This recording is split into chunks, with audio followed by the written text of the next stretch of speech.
துடிக்குதே, புல்வெளி பாத விரிக்குதே, வானவில் கொடையும் புழிக்குதே. மணியின் ஓசை கேட்டு கதவு திறக்குதே, புதிய தாளம் போட்டு காத்தில் மிதக்குதே.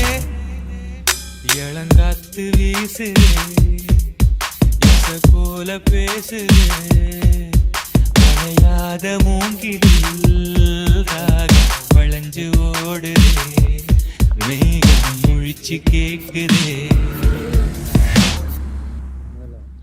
உச்சியில் இருக்க மாதிரி எக்கச்சக்கமான மற்ற வரைக்கும் தெரியும். அந்த சைடு சுற்றி பார்க்கலாம். அங்கே போய் ஒரு இது மாதிரி போட்டு மேலே இதுதான் இந்த மரம் வைக்கணும். இந்த மரம் ஆமாம். இந்த மேலே இருக்குல்ல.